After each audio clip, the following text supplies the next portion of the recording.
മാന്യ പ്രേക്ഷകർക്ക് എൻ്റെ പ്രണാമം. ഒരുപക്ഷെ ഇത് ആവർത്തനമായിട്ട് തോന്നിയേക്കാം, എങ്കിലും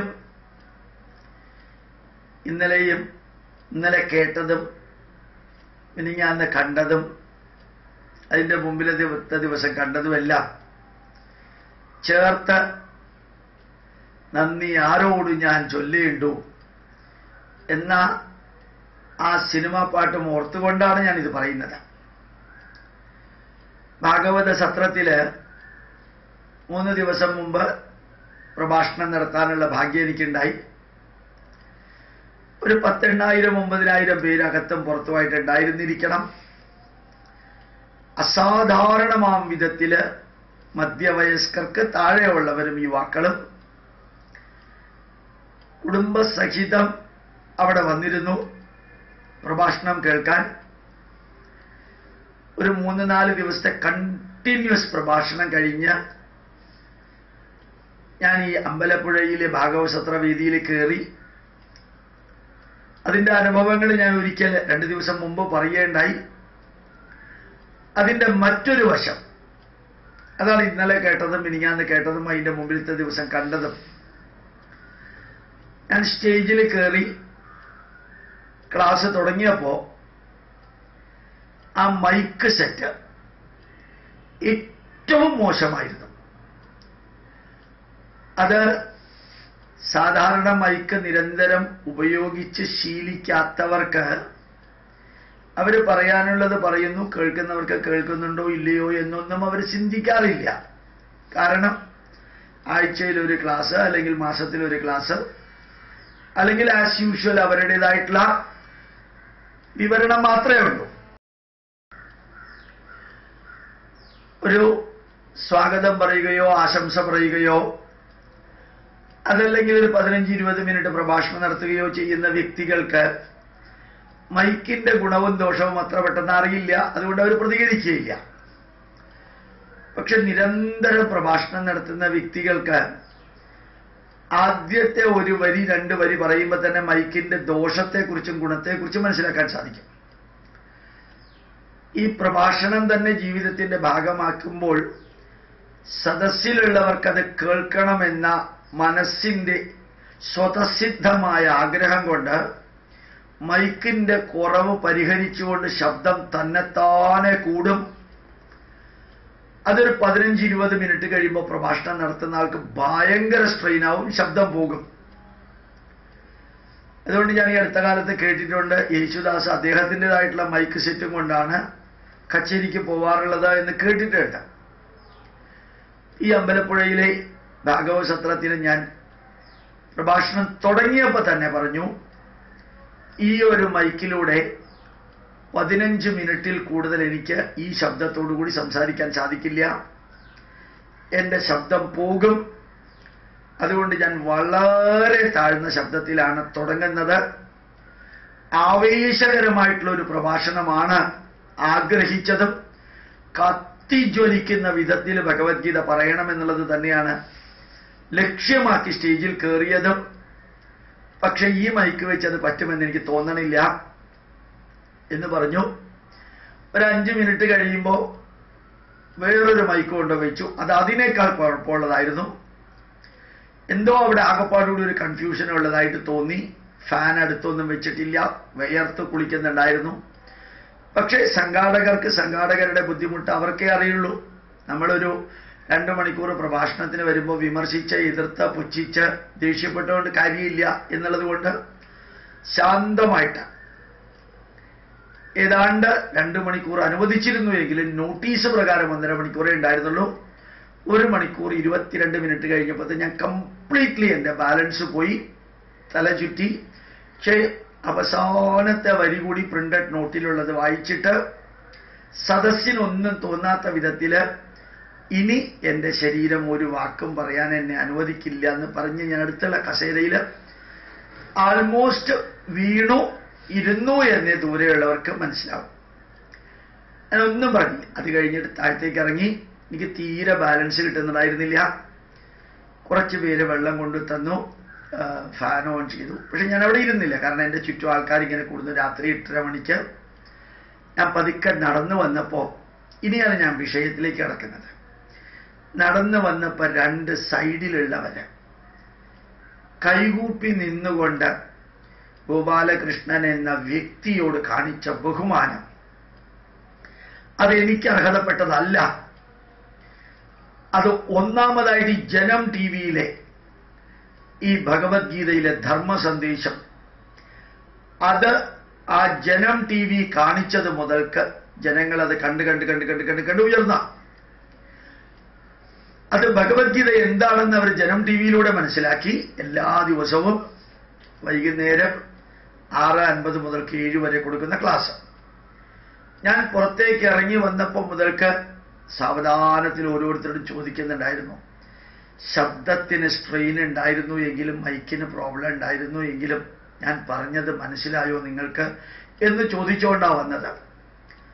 100 കണക്കിന് വ്യക്തികൾ കാല് തൊടാനായിട്ട് മുമ്പോട്ട് വരിക, 100 കണക്കിന് വ്യക്തികൾ കൈകൂപ്പിക്കൊണ്ടിങ്ങനെ നിൽക്കുക, സംഘാടകരെ കൂടെ വരിക. ഞാൻ യാതൊന്നും പറയാതെ പുറത്തു വന്ന് കുറേ വ്യക്തികളെ കണ്ട് സംസാരിച്ചു. അവർ ശക്തമായിട്ട് പ്രതിഷേധിക്കുന്നുണ്ടായിരുന്നു. ഇങ്ങനെ ഒരു മൈക്ക് പുറത്തു പോലും അത് ഭംഗിയായിട്ട് കേൾക്കുന്നില്ല എന്ന് പറഞ്ഞ് പ്രതിഷേധിക്കുന്നുണ്ടായിരുന്നു. അങ്ങനെ കുറേ കാര്യങ്ങൾ നടന്നു.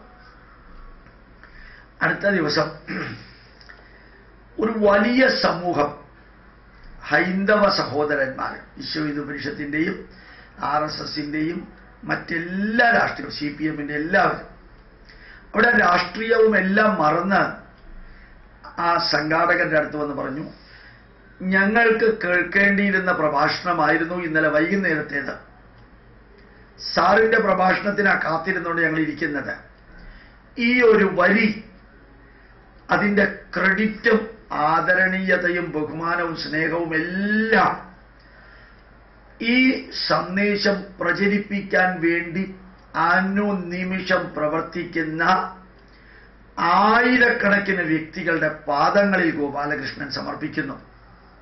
അതെനിക്ക് അർഹതപ്പെട്ടതല്ല, നിങ്ങൾക്ക് അർഹതപ്പെട്ടതാണ്.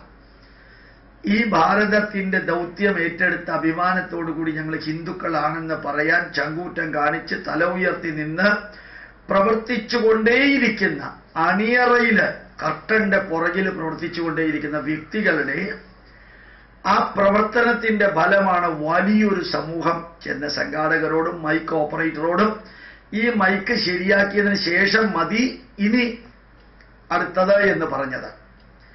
ആദ്യം കുറേയധികം വ്യക്തികൾക്ക് സംശയമുണ്ടായിരുന്നു, എന്റെ പ്രഭാഷണത്തെ തകർക്കാൻ വേണ്ടി ചില രാഷ്ട്രീയക്കാരും മൈക്ക് വളരെ മോശമാക്കിയതാണെന്ന്. പിന്നീട് മനസ്സിലായി അല്ല, മൈക്ക് തന്നെത്താനെ മോശമാണ്.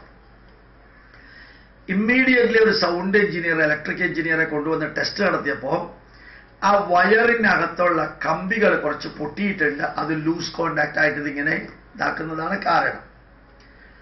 അതിശക്തമായ രീതിയിൽ പ്രതിഷേധം ഉണ്ടായി. ഒരു ഭാഗവത സത്രം തന്നെ ഒരു വ്യക്തിയുടെ പ്രഭാഷണത്തിൽ വന്ന അപച്യുതി, അതിന്റെ പ്രക്ഷേപണത്തിൽ വന്ന അപച്യുതി, അത് കാര്യമായിട്ടെടുത്ത് പ്രതികരിക്കുന്ന ലെവലിലേക്ക് നമ്മളുടെ പ്രവർത്തനം എത്തിക്കാൻ സാധിച്ചു. അതിനേക്കാൾ ഭംഗിയായിട്ട് ഇടതുപക്ഷവും വലതുപക്ഷവും മധ്യപക്ഷവും എല്ലാം ചേർന്നതാണ് അമ്പലപ്പുഴയിലെ ഭാഗവത സത്രത്തിന്റെ സമിതി പ്രവർത്തകര്. അവര് ഒത്തിരി പേര് വന്ന് നമ്മുടെ പ്രവർത്തകരോട് പറയുന്നുണ്ടായിരുന്നു, ഇത്രയെല്ലാം മോശമായിട്ടുള്ള മൈക്കായിട്ടും ഗോപാലകൃഷ്ണൻ സാറ് ഒരു തരത്തിലും ഞങ്ങളെ വിമർശിക്കുകയോ ദേഷ്യപ്പെടുകയോ ചെയ്തില്ല.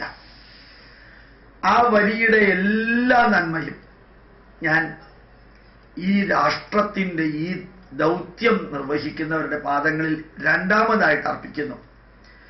കാരണം അവരുടെ മനസ്സിൽ രാഷ്ട്രീയം പോലും മറന്ന് അവർ ഈ പ്രഭാഷണത്തെ, ശരിക്കും ഞാൻ എൻ്റെ പ്രഭാഷണത്തിൽ രാഷ്ട്രീയം പറഞ്ഞിരുന്നു, ശരിക്കും പറഞ്ഞിരുന്നു.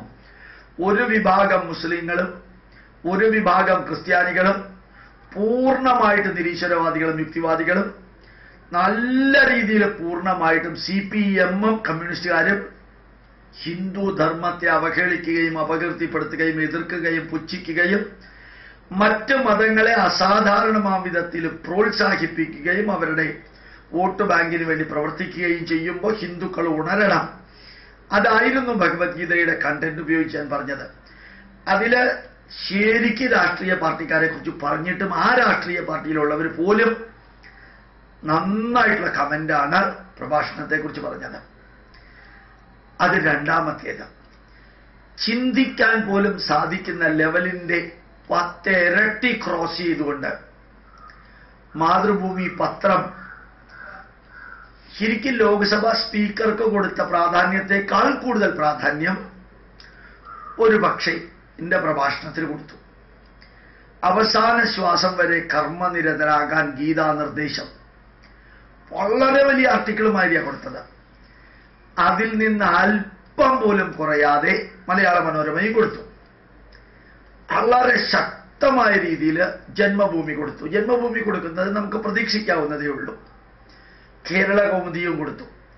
മാതൃഭൂമി ഗംഭീരമായിട്ട് കൊടുത്തു. മനോരമ തകർപ്പനായിട്ട് കൊടുത്തു. ജന്മഭൂമി വളരെ വ്യക്തമായിട്ട് കൊടുത്തു. എല്ലാവരും കൊടുത്തു. ഇതെല്ലാം ഇങ്ങനെ യൂട്യൂബിലൂടെ പറയേണ്ട കാര്യമുണ്ടോ? ഇതിന് മുഴുവനും കാരണം നിങ്ങളെ പോലെയുള്ളവരാണ്. യൂട്യൂബ് കണ്ട് മിനിറ്റുകൾ കൊണ്ട് വീഡിയോയെ ഓഡിയോ ആക്കി മാറ്റി മിനിറ്റുകൾ കൊണ്ട് അത് ലക്ഷക്കണക്കിന് വ്യക്തികളിൽ എത്തിച്ച് ഇന്നലെ ഷിജു ദുബായിൽ നിന്ന് അറിയിച്ചൊരു വരി കേട്ടപ്പോൾ എനിക്ക് ഷോക്കടിച്ചു പോയി. ഞാൻ 5 ദിവസം കൊണ്ട് ഒരു മെസ്സേജ് 1 മില്യൺ ജനങ്ങളിലേക്ക് എത്തിക്കാം. 10 ലക്ഷം പേർക്ക് 5 ദിവസം കൊണ്ട് എത്തിക്കാം. ചിദാനന്ദപുരി സ്വാമിയുടെ പ്രഭാഷണം 13 മണിക്കൂർ കൊണ്ട് 4,63,000 പേർക്ക് എത്തിക്കാം. 6 മണിക്കൂർ കൊണ്ട് അക്ഷയ തൃതീയയുടെ അബദ്ധജടിലമായിട്ടുള്ള ആ കമേഴ്ഷ്യൽ എക്സ്പ്ലോയിറ്റേഷന്റെ സന്ദേശം 3 ലക്ഷം പേർക്ക് 5 മിനിറ്റ് കൊണ്ട് എത്തിക്കുക. അപ്പൊ ഈ പത്രത്തിൽ വന്നതും അവിടുത്തെ സംഘാടകരുടെ അഭിപ്രായങ്ങളും ജനങ്ങളുടെ മുഖത്ത് കണ്ട ഇതോ വാചോ നിവർത്തന്തി അപ്രാപ്യ മനസ്സാസ്, വാക്കുകൾ കൊണ്ട് വിവരിക്കാൻ സാധിക്കാത്ത അത്രയും ധന്യമായിട്ടുള്ള അനുഭവം, ജനങ്ങളുടെ അഭിപ്രായം, മറ്റുള്ളവർ എല്ലാം യുവാക്കളാണ്. അത് കണ്ടപ്പോഴും കേട്ടപ്പോഴും എനിക്ക് തോന്നി ഈ ഹിന്ദു ധർമ്മം, സനാതന ധർമ്മം 100% വളരുന്നു, ഉയരുന്നു, ഉണരുന്നു. അതിങ്ങനെ ധന്യമായിട്ട് പൊട്ടിമുളയ്ക്കുന്ന മാതിരി വരുന്നു. ഇറങ്ങി വരുന്ന സമയത്ത് ഒരാൾ എന്നോട് പറഞ്ഞു, സർ, ഞാൻ കൊല്ലം റെയിൽവേ സ്റ്റേഷനിൽ വർക്ക് ചെയ്യുന്ന സീനിയർ ഉദ്യോഗസ്ഥനാണ്. ഞാൻ ഒരു ഇടതുപക്ഷക്കാരനായിരുന്നു സർ.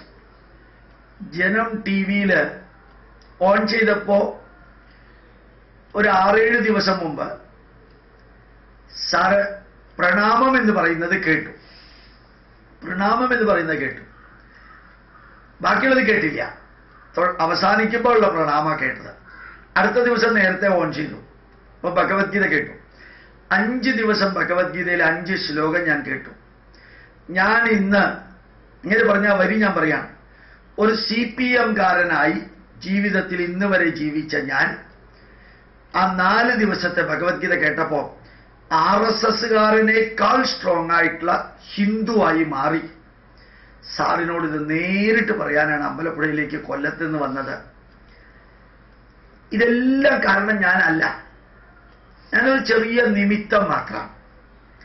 അറിഞ്ഞുകൊണ്ട് പറയുന്നു, 10,000 യുവാക്കളും മറ്റുള്ളവരും ചിദാനന്ദപുരിയുടെയും അതുപോലെ തന്നെ അനവധി സ്വാമിമാരുടെയും, ജഗ്ഗി വാസുദേവന്റെയും പഴയ ചിന്മയാനന്ദന്റെയും അതുപോലെ നല്ല ധാരാളം സ്വാമിമാരുടെ, ഞാൻ പേരെടുത്ത് പറയണില്ല, യുവാക്കളുടെ എല്ലാവരും ഉണ്ട് ഇപ്പോ. രാഹുൽ ഈശ്വരുണ്ട്, പാലായിലെ ജയസൂര്യയുണ്ട്, അതുപോലെ ധാരാളം വ്യക്തികൾ ഹിന്ദു ധർമ്മത്തിന് വേണ്ടി അരയും തലയും മുറുക്കി ഇറങ്ങി പ്രവർത്തിച്ചതിന്റെ പരിണതഫലം, പിന്നെ കേന്ദ്രത്തിൽ വന്ന മാറ്റം, തീർച്ചയായിട്ടും പിന്നെ വിശ്വ ഹിന്ദു പരിഷത്തുകാർക്കും മറ്റുള്ളവർക്കും ഉണ്ടായ ആത്മാഭിമാനം, ഇതെല്ലാം കൂടി ചേർന്ന് കാലം തികഞ്ഞു രാമരാജ്യം വരാൻ എന്ന് വേണമെങ്കിൽ പറയാവുന്ന വിധത്തില് പിന്നെ കേരളത്തിലെ ഭരണത്തിലുള്ള നീചമായിട്ടുള്ള വസ്തുതകൾ പത്രമാധ്യമങ്ങളിലൂടെ കാണുകയും കേൾക്കുകയും ഒക്കെ ചെയ്യുന്നത് അതുകൂടി ആയപ്പോ ഹൈന്ദവ ജനതയ്ക്ക് തല ഉയർത്തി നിൽക്കാൻ, കുരിശിനോടും കുരിശ് വെച്ച് മല മുഴുവനും വെട്ടിപ്പിടിച്ചതിനോടും അതിൽ പള്ളി അധികാരികളുടെ ധാർഷ്ട്യവും അതിന് വിളക്ക് വെക്കാനും കഞ്ഞി വെക്കാനും വേണ്ടി മാത്രം ജനിച്ച ഒരു പാർട്ടിയുടെ ലെവലിലേക്ക് ഇടതുപക്ഷം താഴ്ന്ന് തകർന്നതും എല്ലാം ഈ സ്റ്റേജിൽ നിന്നിറങ്ങി പുറത്തു വന്ന് ഒരു കപ്പ് ചായ കുടിച്ച് വണ്ടിയിൽ കയറി തിരുവനന്തപുരത്തേക്ക് വരുന്നതിന് മുമ്പ് കാണാനും പിന്നെ 2 ദിവസങ്ങളിൽ അവിടെ നടന്നത് കേൾക്കാനും സാധിച്ചപ്പോ ഈ ധന്യമായിട്ടുള്ള മഹായജ്ഞം ചെയ്ത വ്യക്തികളോട് ഞാൻ ആദ്യം പറഞ്ഞ വരിയുണ്ട്, നന്ദി ആരോട് ഞാൻ ചൊല്ലേണ്ടു എന്നുള്ള വരിയും കൂടി മുമ്പിൽ വെച്ചുകൊണ്ടാണ് ഞാൻ ഈ വരി പറയുന്നത്. മനസ്സിലായി? നിങ്ങളോടാണ് നന്ദി പറയേണ്ടത്. ഇനിയും തളരരുത്, തകരരുത്. എല്ലാ നെഗറ്റീവുകളെയും പോസിറ്റീവുകളാക്കി മാറ്റാം. എല്ലാത്തിനെയും അടിച്ചു തെറിപ്പിച്ചുകൊണ്ട് ഒരു ജന്മം അതിനു വേണ്ടി മാറ്റിവെക്കാം. രാഷ്ട്രീയ വൈദികളെ കൊല്ലാനും ചാവാനും വേണ്ടി ഇറങ്ങുന്ന കമ്മ്യൂണിസ്റ്റുകാരെ പോലെയോ മതവൈദികളെ പോലെ കൊല്ലാനും ചാവാനും വേണ്ടി മാത്രം നടക്കുന്ന ഒരു വിഭാഗം മുസ്ലിങ്ങളെ പോലെയോ മറ്റുള്ളവരെ ചതിച്ചും വഞ്ചിച്ചും പറ്റിച്ചും അവഹേളിച്ചും മതപരിവർത്തനം നടത്തുന്ന ഒരു വിഭാഗം ക്രിസ്ത്യാനികളെ പോലെയോ അല്ല ആവേണ്ടത്. അങ്ങനെയല്ല ആവേണ്ടത്. പഠിച്ച് പഠിപ്പിച്ച് പ്രചരിപ്പിച്ച് പ്രവർത്തിച്ച് പ്രതികരിച്ച് കൺസ്ട്രക്റ്റീവ് നന്മ നിറഞ്ഞ വരിയിലൂടെ നമ്മുടെ രാഷ്ട്രത്തെയും നമ്മുടെ ധർമ്മത്തെയും മുമ്പോട്ട് കൊണ്ടുപോകുമ്പോൾ എല്ലാവരും കൂടെ ഉണ്ടാവും. രാഷ്ട്രത്തോടൊപ്പമുള്ളവർ എന്നും കൂടെ ഉണ്ടാവും. പ്രണാമം, നമസ്കാരം.